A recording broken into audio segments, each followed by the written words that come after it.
नमस्कार, आदाब, सत श्री अकाल। पंत जी कहिन चैनल में आपका स्वागत है। मैं पीयूष पंत। आज की बात शुरू करने से पहले आपसे एक गुजारिश है कि आप इस चैनल को अधिक से अधिक देखें, इसे लाइक करें, सब्सक्राइब करें और ज़्यादा से ज़्यादा संख्या में शेयर करें, ताकि हमारी हौसला अफजाई हो और हम आपकी बात को, इस समाज की बात को और देश की बात को और अधिक लोगों तक पहुंचा सके। आज हम बात कर रहे हैं उत्तर प्रदेश पुलिस की। आखिर आप कहेंगे, आखिर ऐसा क्या हो गया कि उत्तर प्रदेश पुलिस की बात करनी पड़ रही है? वहाँ तो अच्छा खासा कानून व्यवस्था चल रही है, जैसा कि सूबे के मुख्यमंत्री योगी आदित्यनाथ जी कहते हैं, और कानून की व्यवस्था चल रही है, वहाँ पे सब कुछ ठीक चल रहा है। लेकिन सुप्रीम कोर्ट ने जिस तरह से उत्तर प्रदेश पुलिस की खिंचाई करी है, वो अपने आप में जो है कि सोचने को मजबूर करता है कि आखिर उत्तर प्रदेश में कानून व्यवस्था का हाल क्या हो रहा है। ये मैं नहीं कह रहा हूँ, ये उत्तर प्रदेश, ये सुप्रीम कोर्ट की है वो टिप्पणी है। सुप्रीम कोर्ट ने अभी सोमवार को जो है एक मामले में जो ये कहा है कि उत्तर प्रदेश पुलिस को बहुत तगड़ी फटकार लगाई और कहा कानून का शासन उत्तर प्रदेश में पूरी तरह ध्वस्त हो गया है। जी हाँ, सुप्रीम कोर्ट की यह टिप्पणी है। और कोर्ट ने कहा कि सिविल यानी दीवानी मामले को आपराधिक मामले में तब्दील करना स्वीकार नहीं किया जा सकता है। साफ साफ ये सुप्रीम कोर्ट ने कहा, क्योंकि सुप्रीम कोर्ट के सामने जो केस आया था उसमें सुप्रीम कोर्ट ने देखा कि किस तरह पुलिस ने जो है एक जो दीवानी मामला था, जो सिर्फ और सिर्फ जो है एक चेक के बाउंस होने का मामला था, उसमें जो है एफआईआर दर्ज कर दी और उसको एक जो है आपराधिक मामले में बदल दिया।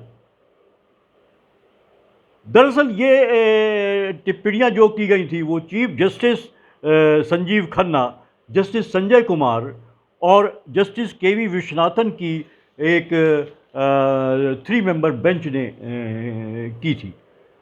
और जैसा कि मैंने आपको बताया कि एक चेक बाउंस होने का मामला था, जो जो जो जिसके खिलाफ जो है कि जिस व्यक्ति ने जो है ये चेक इशू किया था, उसके खिलाफ जो है कि एफआईआर दर्ज करवा दी गई दूसरी पार्टी के द्वारा, जिससे पैसा लिया गया था और चेक दिया गया था बदले में, और जो है कि उस खिलाफ एफआईआर लिखवाई गई और उनके खिलाफ जो है कि अरेस्ट की बात भी सामने आ गई, क्योंकि एफआईआर लग गई तो क्रिमिनल मामला, ऐसी धाराएं लगा दी गई जिनमें जो है कि गिरफ्तारी भी हो सकती है। तो इसको लेके जो है कि जो जिसको इस तरह की अपराधी के रूप में दिखाया गया पुलिस के द्वारा, वो पक्ष जो है वो शिकायतकर्ता जो है वो कोर्ट में भी गया, डिस्ट्रिक्ट कोर्ट में गया। ये नोएडा की, गौतम बुद्ध नगर कह लें या नोएडा कह लें, वहाँ की ये घटना है। और वो गया, लेकिन उसको इंसाफ नहीं मिला, वहाँ सुनवाई नहीं हुई, उसकी रिजेक्ट कर दी गई कि उसको जो है कि ये गलत है, इसको जो है कि आपराधिक मामला न दर्ज किया जाए क्योंकि ये एक सिविल मामला है। लेकिन लोअर कोर्ट ने भी उसको रिजेक्ट किया। फिर वो पार्टी जो है गई हाई कोर्ट गई, इलाहाबाद हाई कोर्ट के पास गई। लेकिन ताज्जुब है कि इलाहाबाद हाई कोर्ट ने भी ये गंभीरता को नहीं समझा इस बात की, और उन्होंने भी जो है वो अपील जो है याचिकाकर्ता की जो है वो खारिज कर दी। लिहाजा याचिकाकर्ता जो है सुप्रीम कोर्ट आया और सुप्रीम कोर्ट की चीफ जस्टिस संजीव खन्ना वाली जो है 3 जजों की बेंच ने तल्ख टिप्पणी जो है उत्तर प्रदेश पुलिस को के ऊपर करी है। और ये बहुत गंभीर मामला है, क्योंकि अगर सुप्रीम कोर्ट इस तरह की बात कर रहा है कि आप किस तरह से, और ये तो सुप्रीम कोर्ट तो आगे जाके ये भी कह रहा है कि उत्तर प्रदेश में जो हो रहा है वह गलत हो रहा है। रोज़ाना दीवानी विवादों को आपराधिक केस में तब्दील किया जाता है। तो इस तरह से आप देखिए कि किस तरह से पूरा का पूरा जो है उत्तर प्रदेश पुलिस को जो है कि सुप्रीम कोर्ट ने कटघरे में खड़ा कर दिया है और ये दिखा दिया कि किस तरह से उत्तर प्रदेश की पुलिस जो है वो खुद भी जो है मनमानी ढंग से काम कर रही है और जो है जिनके ऊपर जो मामले नहीं होते हैं उनको जो है कि वो उस तरह के मामले में लोगों को फंसा रही है। और इस तरह से आप कह सकते हैं कि अब खुद जो है वो उन अपराध में शामिल हो रही है जिसके को दूर करने की जिम्मेदारी उस पुलिस महकमे की होती है। इसके पहले भी अगर हम देखें तो जो है कि 28 नवंबर 2024 को भी सुप्रीम कोर्ट ने जो है यूपी पुलिस को फटकार लगाई थी। जी हाँ, इस कुछ सालों में, पिछले कुछ सालों में जो है अगर हम देखें तो उत्तर प्रदेश पुलिस लगातार, और अगर हम देखें कि उत्तर प्रदेश पुलिस के माध्यम से उत्तर प्रदेश की सरकार जो है लगातार जो है सुप्रीम कोर्ट की फटकार का शिकार होती आ रही है। जैसा कि मैंने आपसे कहा कि 28 नवंबर 2024 को भी सुप्रीम कोर्ट ने उत्तर प्रदेश की पुलिस को फटकार लगाई थी। कोर्ट ने यहाँ तक कह डाला था कि यूपी पुलिस पावर एंजॉय कर रही है, उसे संवेदनशील होना चाहिए।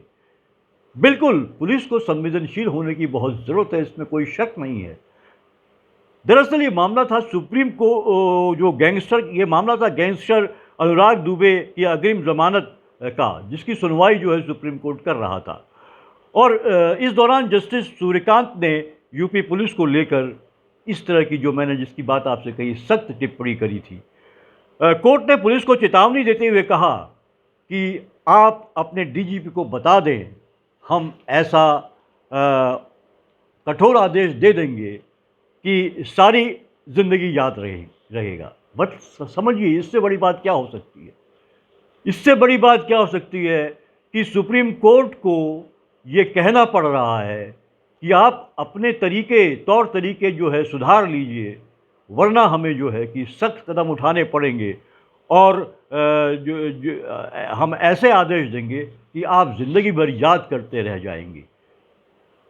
तो ये हालात पहुंच गए हैं उत्तर प्रदेश में पुलिस प्रशासन का, आप देख रहे हैं।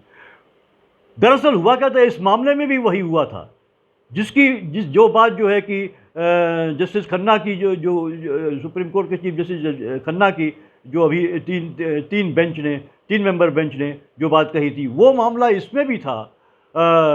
यहाँ पे जो है कि एक जो रजिस्टर्ड सेल डीड के द्वारा जो ज़मीन खरीदी गई थी, उसको जो है कि पुलिस ने ज़मीन हड़पने का मामला दिखा दिया और ये दिखा दिया कि ये साहब जो है ये जो है कि ज़मीनों को के माफिया हैं, भूमाफिया हैं और ज़मीनों पे कब्ज़ा कर रहे हैं। जबकि वो ज़मीन जो है उस व्यक्ति ने जो है कि सेल डीड करके लिए, रजिस्टर्ड सेल डीड करके ही उस ज़मीन का अधिग्रहण किया था, उस ज़मीन को लिया था। तो ये हालात हो गई उत्तर प्रदेश पुलिस की।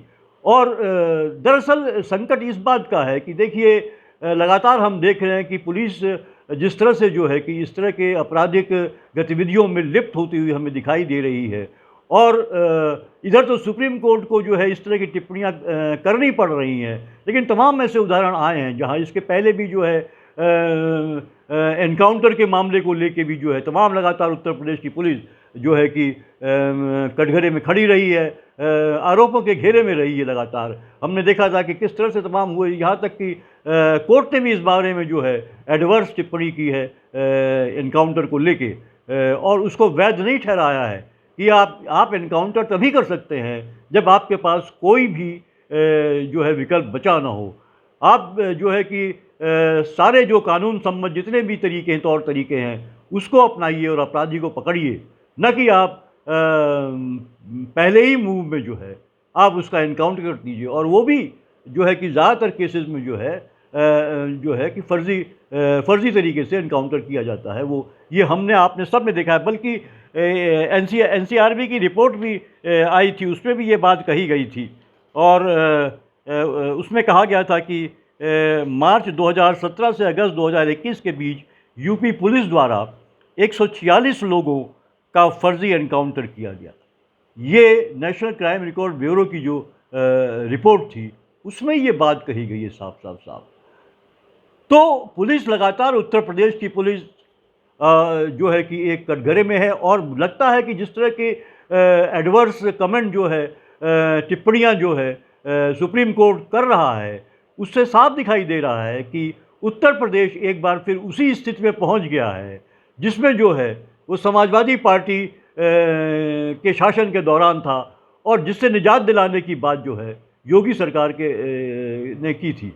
और लगातार दावा अभी भी कर रही है कि जो है कि सुशासन चल रहा है उत्तर प्रदेश में, कानून व्यवस्था चाक चौबंद है। लेकिन हालात ये हैं, और आप देख रहे हैं कि ये सुप्रीम कोर्ट लगातार इस तरह की बातें कह रहा है, तो ये कोई हल्की बात नहीं। इसके मतलब हालात और भी गंभीर हैं, बल्कि जो है कि समाजवादी पार्टी सरकार जब थी उत्तर प्रदेश में, उससे भी कहीं गंभीर होते हुए दिखाई दे रहे हैं। क्योंकि देखिए, न केवल इस तरह की घटना, बल्कि आप देखिए कि लगातार महिलाओं के खिलाफ भी जो है कि अपराध जो है वो उत्तर प्रदेश में बढ़ते चले जा रहे हैं। और एनसीआरबी की ही रिपोर्ट है, नेशनल जो क्राइम रिकॉर्ड ब्यूरो है, उसकी जो लेटेस्ट रिपोर्ट आई है उसमें 2024 में जो है ये माना गया है कि महिलाओं पे सबसे ज़्यादा जो है जो अपराध हुए हैं वो उत्तर प्रदेश में ही हुए हैं। पहले से भी, जो पहले की भी रिपोर्ट थी, उनमें भी ये बात लगातार आई कि महिलाओं के खिलाफ जो है अपराध में उत्तर प्रदेश सबसे ऊपर है, सबसे ऊंचा स्थान रखता है। और मानवाधिकार रिपोर्ट जो है, जो उसमें भी इस तरह की जो कहा गया है कि जो है कि मानवाधिकार का सबसे ज़्यादा उल्लंघन जो है उत्तर प्रदेश में होता रहा है। 2020 और 2021 में मानवाधिकार आयोग को 11,130 शिकायतें मिली थी पुलिस द्वारा मानवाधिकार उल्लंघन की। इनमें उत्तर प्रदेश से सबसे ज़्यादा थी। तो आंकड़े उसी तरफ इशारा कर रहे हैं। और जैसे मैंने आपसे कहा, महिलाओं के खिलाफ जिस तरह से जो है उत्तर प्रदेश में लगातार जो है अपराध बढ़ते चले जा रहे हैं। और जो ताज़ा जो रिपोर्ट है एनसीआरबी की, जो रिपोर्ट आई है अभी 2024 की, वो भी इस बात की ताकीद करती है।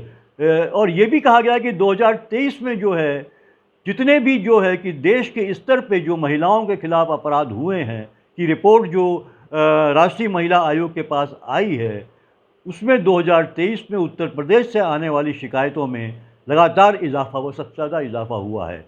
और 2024 के जून महीने तक जो है कि सबसे ज़्यादा जो है महिलाओं के खिलाफ अपराध की सबसे ज़्यादा शिकायतें उत्तर प्रदेश से आई थी, ये रिपोर्ट कहती है। लगभग 6,492 शिकायतें जो थी वो उत्तर प्रदेश से ही थी। तो लगातार इस तरह की जो है कि अपराध जो है महिलाओं के खिलाफ खासकर अपराध बढ़ते जा रहे हैं।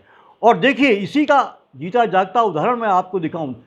हमें याद है किस तरह से तमाम जो है कि भारतीय जनता पार्टी के जो विधायक थे, मंत्री थे, उनके खिलाफ भी आरोप लगे। और सेंगर साहब का तो हमने जानते ही, सभी लोग जानते हैं उसको, कुलदीप सेंगर साहब को। लेकिन अभी देखिए जो है कि मैं जो बात कर रहा हूँ कि महिला आयोग पे जो शिकायतें आ रही हैं महिलाओं के खिलाफ जो है अत्याचार की या उनके खिलाफ अपराध की, अभी जो है कि अभी जो है कि एक अपराध, इस तरह का एक वीडियो जो है वायरल हो रहा है लगातार सोशल मीडिया पे। अब वो कितना सही है या गलत है मैं इसका दावा नहीं करता हूँ, ना कोई इस पर मैं कह सकता हूँ, क्योंकि लेकिन वो सभी देख रहे हैं और मैंने देखा वो। और उसमें ये जो कुछ दिखाया गया है वो भी उत्तर प्रदेश का मामला है। उन्नाव जनपद के बांगरमऊ का है, जहां उस वीडियो में जो है एक हेड कांस्टेबल जो है एक महिला के साथ छेड़खानी कर रहा है, उसका जो है जबरन संबंध बनाने की कोशिश करता हुआ दिखाई दे रहा है। तो ये हाल है, और ये हाल है उस सरकार के नाक के नीचे, जो सरकार जो है ये दावा करती है कि हमारे यहाँ सुशासन है, और उत्तर प्रदेश जो है वो वहाँ पूरी जो है कानून व्यवस्था जो है पूरी तरीके से मुस्तैद है। लेकिन आप देख रहे हैं कि जो आंकड़े जो हैं वो कुछ और ही हकीकत बयां कर रहे हैं। और ये तमाम आंकड़े हैं, ये वीडियो है जो उपलब्ध है, सोशल मीडिया में उपलब्ध है, ये डाटा है जो नेशनल क्राइम रिपोर्ट ब्यूरो का डाटा है, कोई मेरा बनाया हुआ डाटा नहीं है।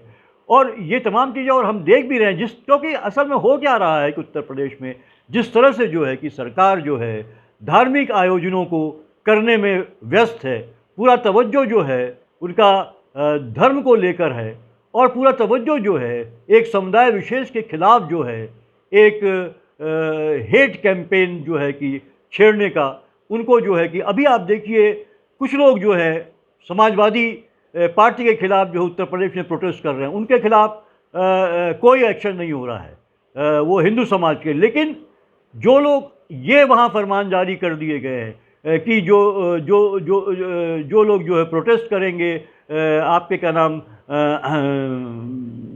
अभी जो बिल आया है आपका वक्फ को लेके जो बिल आया है उसके खिलाफ करेंगे, तो उनके खिलाफ एक्शन लिया जाएगा। और बहुत से लोगों को तो एडवांस में ही जो है मुचलका जो है भरने का जो है नोटिस जारी कर दी गई है। तो अगर आप इस तरह की चीज़ें करते रहेंगे, धर्म के आधार पे जो है आप निर्णय लेते रहेंगे, तो दूसरी तरफ जो है कि वहाँ हमने देखा किस तरह से इलाहाबाद में जो मस्जिद के ऊपर किस तरह से कुछ जो है असामाजिक तत्व जो है वहाँ पे चढ़ के उछल कूद मचा रहे थे, भगवा झंडे लहरा रहे थे। ये सब चीज़ों पे अगर आप कंट्रोल नहीं करेंगे, नियंत्रण नहीं करेंगे, तो फिर अच्छा शासन आप किसे कहेंगे? क्या ये अच्छा शासन है? क्या ये कानून व्यवस्था है? तो इस तरह की अगर आप बात करेंगे कि एक समुदाय के खिलाफ और दूसरे समुदाय को फ्री हैंड दे देंगे, तो निश्चित रूप से कानून व्यवस्था बिगड़ेगी। क्योंकि जिसको आप फ्री हैंड देंगे वो सोचेगा कि वही राजा है, वो सब कुछ कर सकता है, उसके सारे खून माफ़ हैं, क्योंकि शासन प्रशासन उसके साथ खड़ा है। फिर तो अपराध की, इस तरह के अपराध बढ़ते ही चले जाएंगे। आप देखिए हिंसा और अपराध की घटनाएं लगातार बढ़ती जाएंगी। महिलाओं के साथ जो हो रहा है वो मैंने आपको बताया, ऐसी बहुत सी घटनाएं हैं जो बहुत सी तो रिपोर्ट नहीं होती है, और जो रिपोर्ट होती है उन पे एक्शन भी बहुत कम होता है।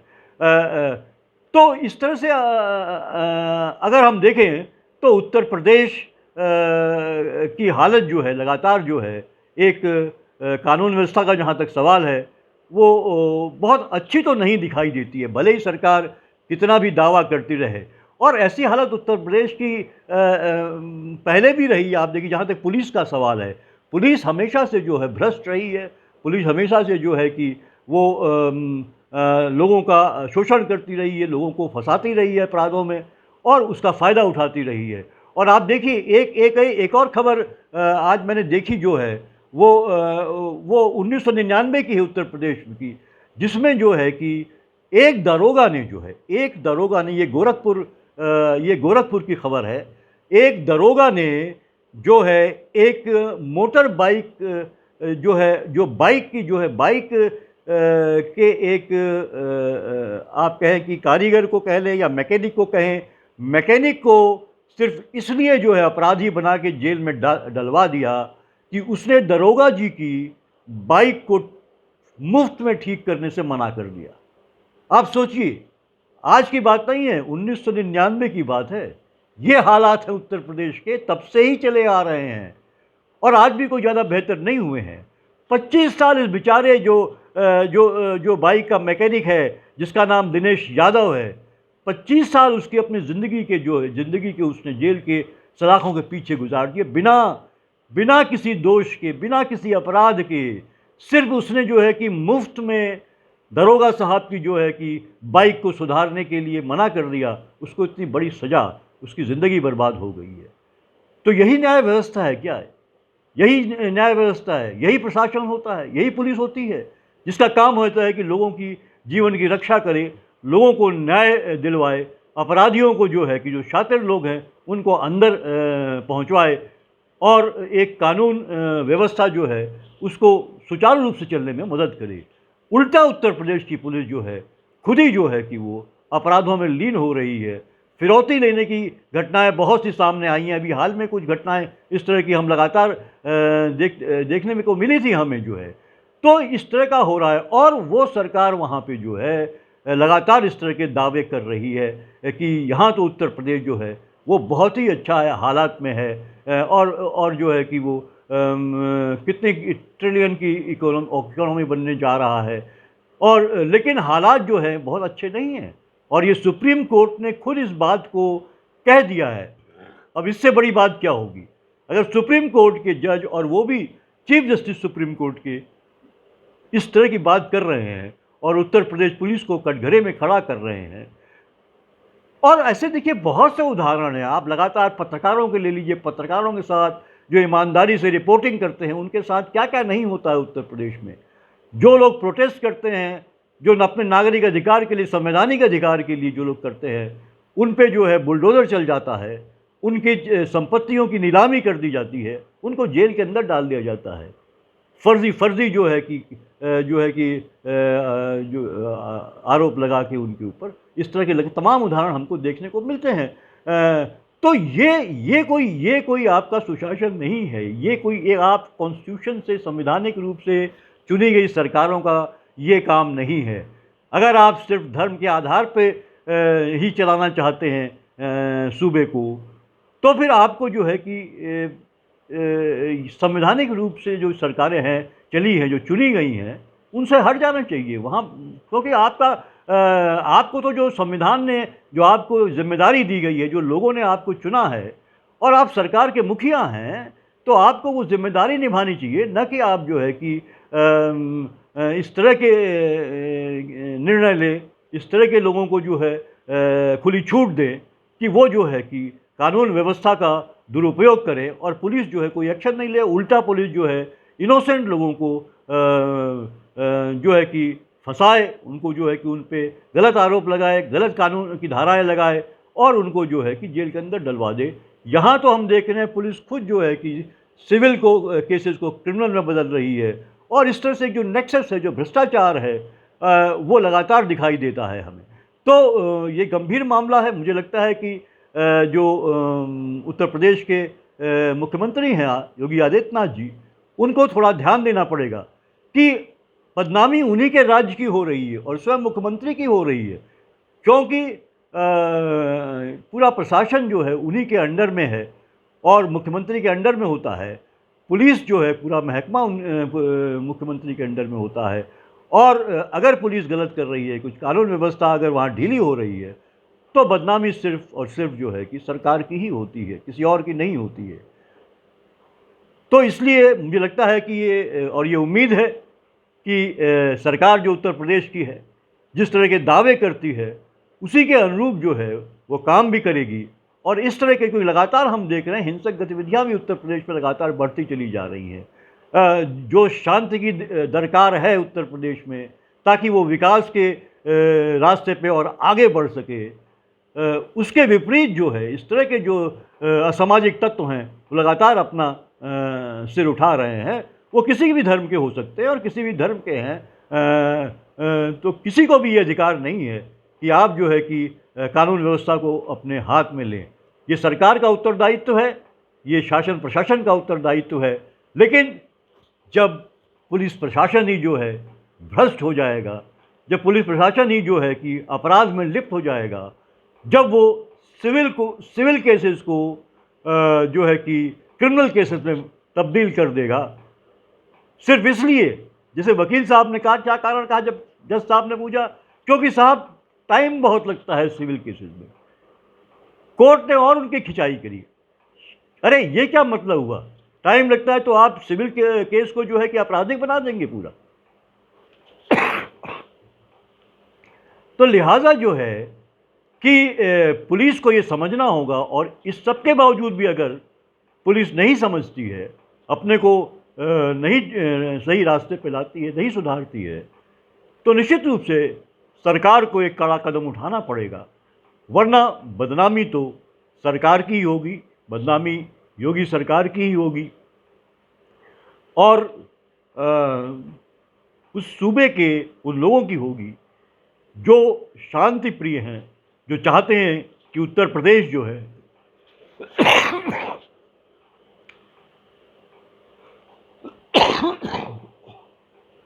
एक्सक्यूज मी, उत्तर प्रदेश विकास के जो है पथ पे लगातार जो है आगे बढ़ता चले। तो उम्मीद करनी चाहिए कि इस तरह की घटनाएं आगे देखने को हमें नहीं मिलेंगी और उत्तर प्रदेश जो है एक एक एक कानून व्यवस्था के मामले में एक जो है कि बहुत बेहतर प्रदेश होगा। महिलाओं के खिलाफ जो आपराधिक गतिविधियां, जो हिंसा और अपराध बढ़ रहे हैं, उनमें कमी आएगी और जो है कि जो है एक ऐसा राज्य उत्तर प्रदेश बनेगा जहां जो है कि लोगों को, बेरोजगारों को काम मिलेगा, जहां लोगों को जो है कि चैन से रोटी कमाने के अवसर मिलेंगे और लोग लगातार अपने को आगे बढ़ाने में, अपना विकास करने में सक्षम हो पाएंगे। आज बस इतनी ही बात, और बातें करेंगे, फिर मिलेंगे। तब तक के लिए हमें इजाज़त दीजिए। नमस्कार।